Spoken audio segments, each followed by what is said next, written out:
আজকে আপনাদের জন্য একটা নতুন রেসিপি নিয়ে আসলাম, যার নাম হচ্ছে চিকেন সমোসা। এখন আমরা তেল গরম দিলাম, ওখানে পাঁচফোড়ন দিয়ে দিলাম। এখন পেঁয়াজ দিয়ে দিব। পেঁয়াজ দেওয়ার পরে ওগুলো আস্তে আস্তে আমরা নাড়াচাড়া করে দেবো যাতে পেঁয়াজগুলো একটু কালার আসে। তারপর হচ্ছে যে ওখানে আমরা যেগুলো চিকেন কেটে রাখছিলাম ওগুলো দিব। চিকেনের সাথে অবশ্যই কলিজাও দেওয়া হয়েছিল, তাই কালারগুলো আসলে এভাবে লাগতেছে। তারপর হচ্ছে যে এখন এগুলো একটু মিক্স করবো যাতে একটু কালারটা একটু কালারফুল হয়, চিকেনগুলো একটু সিদ্ধ হয়। তারপর দিব আদা রসুন, দেন ওগুলো একটু কষায় নেব। তারপর হচ্ছে জিরার গুঁড়া। এখন আমরা তো মিডিয়াম দিই, তাই জন্য একটু কম দেওয়া হয়েছে। তো আপনারা আপনাদের পরিমাণ মতো করে দিবেন। আমরা তো অবশ্যই অল্প করে করতেছি। তারপর হলুদ, দেন হচ্ছে যে মরিচ, তারপর হচ্ছে যে মশলা সবগুলো আসলে একে একে দিয়ে দেন কষিয়ে নিব। তারপর হচ্ছে লবণ। লবণ অবশ্যই পরিমাণ মতো দিবেন, পরিমাণ মতো দিলেই হয়ে যাবে। তারপর আমরা আলু দিচ্ছি, খুব সুন্দর করে আলুগুলো কেটে নেওয়া হয়েছে, ওগুলো দেওয়া হচ্ছে। এরপর হচ্ছে যেগুলো একটু করে যাতে নরম হয়ে আসে, এরপর এখন আস্তে আস্তে করে গাজর দিব। গাজরগুলো আসলে সব কিছু আসলে সিদ্ধ হয়ে যেতে হবে, যাতে একটু কষানো ভালো হয়, তাই জন্য আসলে নাড়াচাড়া করে দেওয়া হচ্ছে। এখন আস্তে আস্তে ওগুলো যখন একটু কালার হয়ে গেল, তারপর কাঁচামরিচ দিয়ে দিচ্ছি এর মধ্যে পরিমাণ মতো। তারপর আবার নাড়িয়ে দেওয়া হবে। তারপর যখন একদম কালার সব কিছু শেষ হয়ে যাবে, রান্নাবান্না শেষ, দেন একটু ধনিয়া পাতা দিব। ধনিয়া পাতা দেওয়ার পরে শেষ, এখন আর কিছুই করার নাই, শেষ হয়ে গেল রান্না। দেন চুলা বন্ধ করে দিলাম।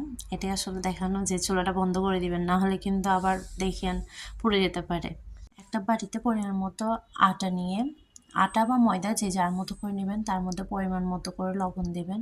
লবণ দেওয়ার পরে একটু করে তেল দিবেন। তেল দিলে আসলে ডোটা একটু খুব সফট হয়, সেটার জন্য আসলে তেলটা দেওয়া। তারপর তেলগুলো ভালোভাবে মেখে নেবেন, আস্তে আস্তে করে মেখে নেবেন। মেখে নেওয়ার পরে যখন হাতের মুঠোর মধ্যে ময়দাগুলো আসলে চলে আসবে, তখন মনে করবেন যে আসলে আমাদের ময়দাগুলো পারফেক্ট হয়েছে। তারপর আস্তে আস্তে করে পানি দিব, অল্প অল্প করে দিবেন যাতে ময়দাটা নষ্ট না হয়, বুঝতে পারেন যে কত পরিমাণ লাগবে। পানির পরিমাণটা আসলে যে যার উপর ডিপেন্ড করে। আমরা তো কম কম করে আস্তে আস্তে দিলাম 2-3 বার। দেন করে যখন এভাবে হয়ে যাবে, তারপর হচ্ছে যে এক পাশ করে রেখে দিব 30 মিনিটের মতো। দেন যখন খুলবেন তখন দেখবেন যে ওটা একটা আলাদা সফট হয়ে আসছে। সফট যখন হয়ে আসবে তখন আবার একটু করে মথে নেবেন, মেখে নেবেন। তারপর এখন আমরা যখন সিঙ্গারা বানাবো, ওটার জন্য ছোট ছোট করে এগুলো একটু গুটি করে নেব। তারপর গুটি করে সবগুলো আস্তে আস্তে করে একসাথে করে রাখবো গুটি, যাতে বেলতে আমাদের সুবিধা হয়, রুটি বেলতে যাতে কোনো রকম প্রবলেম না হয়। এরপর এখন আস্তে আস্তে শেষ সব কিছু, সবগুলো করানো হয়ে গেছে। এতটুকু করলেই হবে, আমরা ছোটোই নিছি যাতে বেশি বড় না হয় বা ছোটও না হয়, মিডিয়াম সাইজটাই আসলে নেওয়া হয়েছে। এরপর হচ্ছে যে বেলে নিব। আমরা অবশ্যই টাইসের উপর করতেছি যাতে ভালো করা হয়, সো টাইসটা আসলে মুছে নেওয়া হয়েছিল এর আগেই।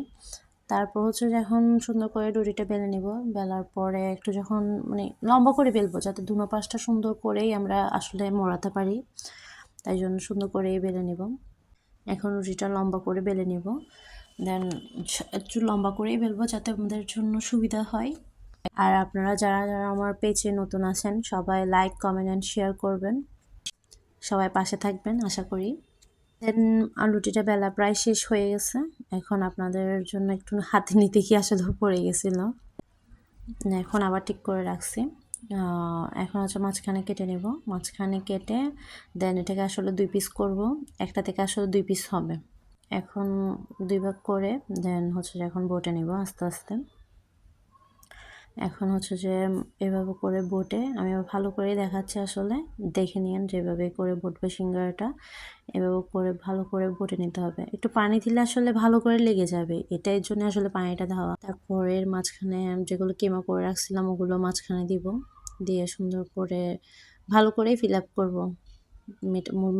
যে যার মতো করে যতগুলো বেশি দিতে ইচ্ছে হলে বেশিও দিতে পারবেন, আমি মিডিয়াম করে নিছি। হ্যাঁ, এভাবে করে বটে নেবেন। দেন হচ্ছে যে বটে এভাবে করে একটু টেনে বটে দিলে আসলে এটার দেখতে সুন্দর লাগে, আসলে দেখার সৌন্দর্যটা। আপনাদের সুবিধার্থে আরেকবার করে দেখাচ্ছি। এখন দেখেন এভাবে করে বটে দেন হচ্ছে যে এইভাবে ফিল আপ করে দিবেন। পরিমাণ মতোই দিতে পারবেন, বেশিও হোক বা কম হোক, যে যার মতো করেই দিতে পারবেন। এভাবে করে দিয়ে দেন হচ্ছে যে আবার পেঁচিয়ে নেবেন, মানে বন্ধ করে দেবেন মুখটা।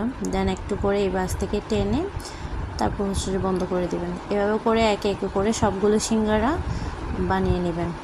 তারপর হচ্ছে তেল গরম দিয়ে দেন ডুবো ডুবো তেলের মধ্যে আসলে সিঙ্গারাগুলো ভাজতে হবে। তেল গরম না হওয়া পর্যন্ত দিবেন না, যাতে আসলে জিনিসটা সুন্দর লাগবে না। দেন আস্তে আস্তে করে সবগুলো সিঙ্গারা তেলের মধ্যে ছেড়ে দিবেন। তেলের মধ্যে ভাজার পরে সুন্দর করে পরিবেশন করতে পারবেন গরম গরম সিঙ্গারা। আস্তে আস্তে করে কিন্তু এভাবে উল্টে দিতে হবে যাতে দুনো পাশ হয়, এভাবে যাতে খেয়াল রাখতে পারেন যে আসলে দুনো পাশটা হয়ে গেছে।